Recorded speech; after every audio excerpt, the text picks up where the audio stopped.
Assalamualaikum warahmatullahi wabarakatuh. Selamat datang di pelajaran prakarya dan kewirausahaan. Kali ini kita akan belajar tentang karya kerajinan dari bahan limbah berbentuk bangun datar. Nah, sebelumnya diminta kalian untuk membuka LKS-nya halaman 9 sampai 11 ya. Sudah semua? Ada yang pernah dengar istilah ini? 3R, reduce, reuse, dan recycle. Reduce itu apa? Mengurangi. Jadi mengurangi itu upaya untuk mengurangi limbah. Misalnya dengan cara membawa tas belanja sendiri ketika akan belanja di pasar atau supermarket ya. Sehingga kita ada upaya untuk mengurangi limbah plastik. Nah, reuse, recycle ya. Recycle itu bagaimana mengolah kembali limbah yang ada, bisa dengan cara diubah dari bentuk asli menjadi kerajinan ataupun diolah, dihancurkan sehingga menjadi bentuk yang baru, seperti itu. Selanjutnya itu yang ketiga Pak, reuse, menggunakan kembali. Jadi bedanya apa dengan recycle? Kalau recycle itu merubah bentuk, kalau ini itu tidak merubah bentuk, hanya merubah fungsinya saja. Misalnya botol air mineral menjadi botol untuk buang pakaian. Nah, ini 3R ini itu upaya untuk melestarikan lingkungan supaya limbah itu terkelola dengan baik. Nah, apa sih hubungannya dengan materi kita hari ini? Itu tentang kerajinan. Jadi kerajinan ini menggunakan prinsip R yang recycle. Sebelumnya kita akan mengetahui dulu jenis-jenis limbah. Yang pertama, berdasarkan wujud limbah yang dihasilkan, itu ada limbah padat, limbah cair, dan limbah gas. Tentunya yang bisa dimanfaatkan itu limbah padat ya, semuanya sudah tahu. Kemudian yang kedua, itu berdasarkan sumber yang menghasilkan limbah. Dari industri, dari pertanian, dari rumah tangga, dari radioaktif, itu dari pengolahan nuklir, tenaga nuklir, dan yang terakhir dari konstruksi, limbah konstruksi. Nah, ini ada yang bisa dimanfaatkan, ada yang tidak. Kemudian berdasarkan polimer penyusun mudah dan tidak terdegradasi, artinya mudah atau tidak terurai. Yang pertama limbah organik dan yang kedua limbah anorganik. Organik itu yang mudah terurai, misalnya dari tumbuh-tumbuhan. Kalau anorganik itu yang benda tidak mudah terurai ya, seperti kaca, plastik, seperti itu. Kemudian berdasarkan sifatnya itu ada apa saja sih? Kita pertama ada limbah korosif. Korosif itu limbah yang menimbulkan iritasi pada kulit. Misalnya ini ada limbah dari industri ya. Kemudian ada limbah beracun. Limbah beracun, limbah yang mengandung racun berbahaya. Seperti ini limbah dari rumah sakit, ada jarum suntik. Nah, itu beracun dan berbahaya. Kemudian limbah reaktif. Reaktif itu jenis limbah yang mudah terbakar atau mudah melalui proses kimia itu bisa meledak.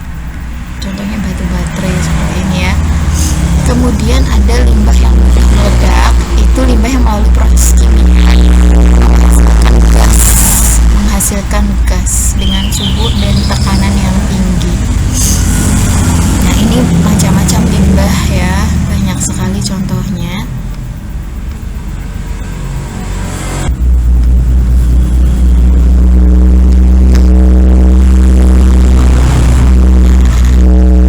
Limbah-limbah tersebut ada limbah yang bisa diolah dan dimanfaatkan, ada yang tidak. Kita akan bahas pengolahan dan pemanfaatan limbah. Jadi di sini kita akan menggunakan prinsip recycle tadi ya, akan dibuat kerajinan. Nah, kerajinan itu limbah yang sebelumnya tidak bermanfaat menjadi hal yang bernilai ekonomis tinggi. Kerajinan itu sendiri bisa dikategorikan kerajinan benda hias dan kerajinan benda pakai. Benda hias itu berarti hanya dimanfaatkan tampilannya saja, misalkan untuk hiasan dinding atau untuk pajangan saja. Sedangkan benda pakai itu kerajinan yang bisa digunakan, ada nilai gunanya seperti itu. Contohnya banyak ya. Di sini ada pot dari gulungan kertas, kerajinan dari kertas yang tidak terpakai. Misalnya ini ada boneka dari kain perca, ini benda pakai. Yang kedua benda hias. Nah, ini ada benda pakai lagi dari plastik ya, dijadikan tas. Kemudian ada benda hias lagi di sini, limbah kaca dijadikan figura. Jadi tahu ya perbedaannya antara benda hias dan benda pakai.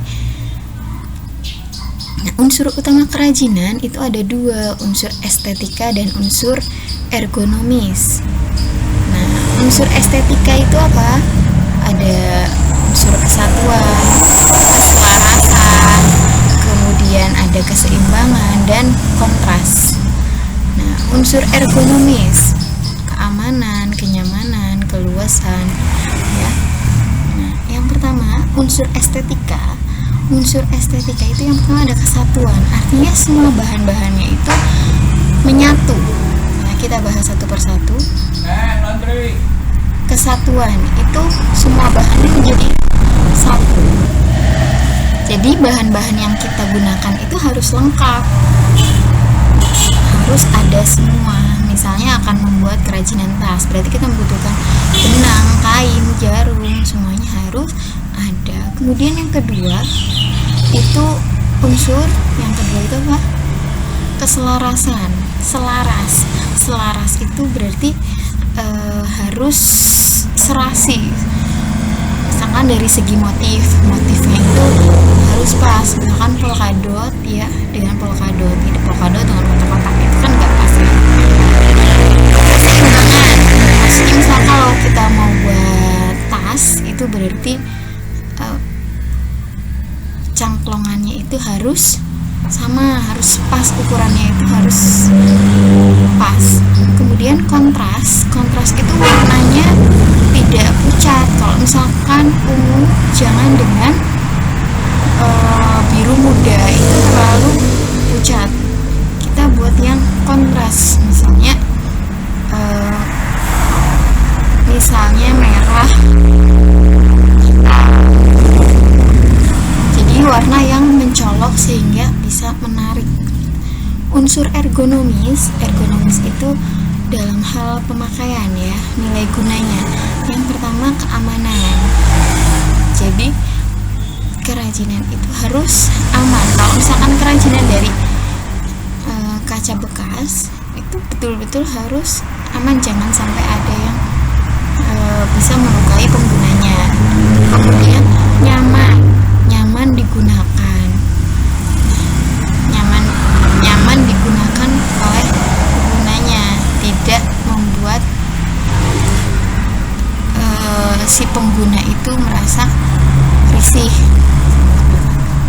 Kemudian luas itu mudah dalam penggunaannya,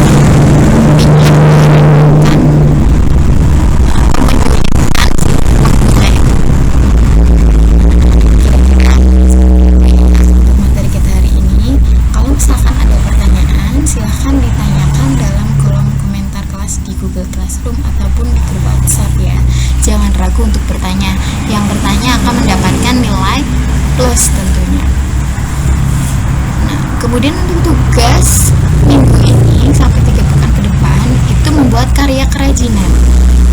Silahkan kalian cari ide kerajinan yang sekiranya itu mudah dan bahan bakunya juga mudah digunakan. Silahkan kalian baca petunjuknya dengan baik ya. Kalau ada yang ditanyakan silahkan ditanyakan melalui WhatsApp untuk teknis pengerjaannya.